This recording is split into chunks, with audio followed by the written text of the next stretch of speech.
Okay, now we have a little bit of spin on the reference angle. Remember what the reference angle? The reference angle is distance from the x-axis and wherever the end of the angle. So this angle right here starts here and it goes around more than once and it ends right there. That's the terminal side of that angle. Well, the reference angle is from that terminal side of that angle to the x-axis. It'll never cross the y-axis. All right? But all we know is that negative angle, we went around more than once and then kept going. Well, what we need to know is if we would have been going in the positive direction, how big is that angle right there? Well, one way we can do that is add 360. You're still going to have a negative angle. So negative 610 plus 360, negative 610 plus 360 is negative 250. So you're still negative, so you need to add positive 360 again. So this angle right here, if we would have started here and gone to there, that angle is 110 degrees. Well, remember what I said, this is a straight angle. So this green angle and this blue angle add up to 180. So 180, subtract that 110 gives you this angle right there. So the measure of the reference angle is 70 degrees. But I want to point out something. The 70-degree angle is in the exact same location. Let me see if I can erase this stuff now. So this angle right here, where we started here and we went in the negative direction and we ended up there. Well, that angle and then the 110-degree angle are in the same location. Well, that original angle is negative 610. All three of, 70 is the reference angle. 110 degrees and negative 610, those look like they're the same angle. They're called coterminal. So I'm going to come down here and we're going to, okay, so this is how you determine.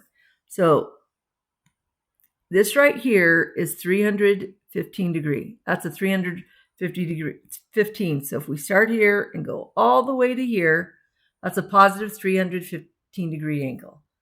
Well, this is asking, is this negative angle, if we started here and went in the negative direction, would we end back right there? Well, subtract 360. That would give you negative 45. Subtract 360 again. That would give you negative 405. So this 315 degree angle is also a negative 45 and a negative 405 degree angle.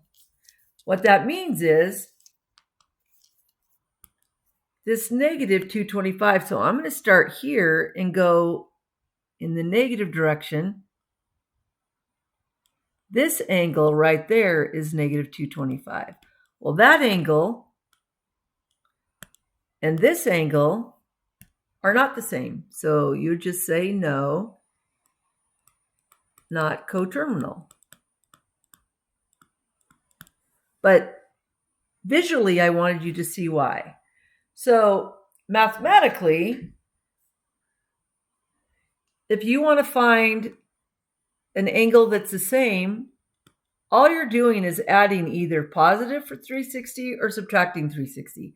So in this case, we have to go from negative to positive because it tells us, no, we want just the angles that lie in the first time around the circle. So we're going to add 360 to that.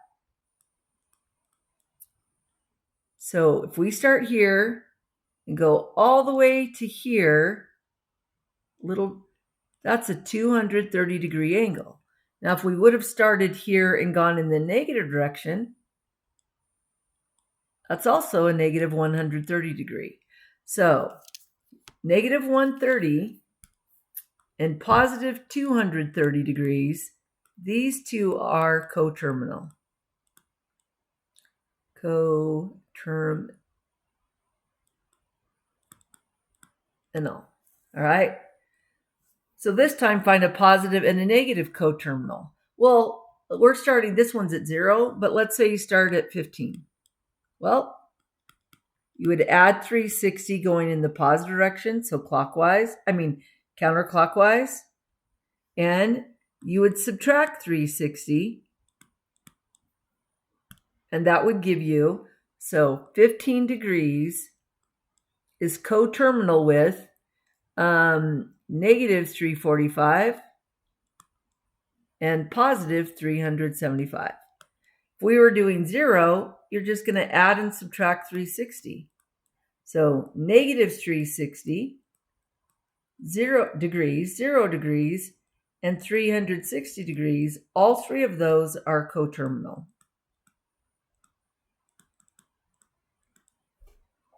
And then the rest of the assignment is stuff that we were doing last week, using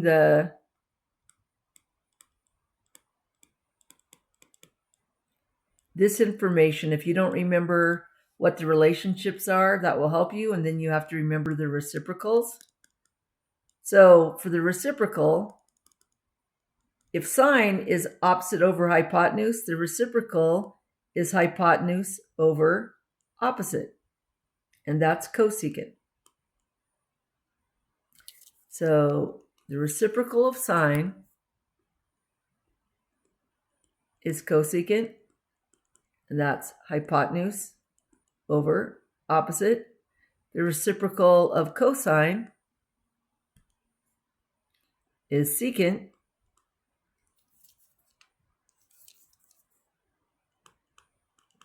and if cosine is adjacent over hypotenuse, secant is the reciprocal, hypotenuse over adjacent.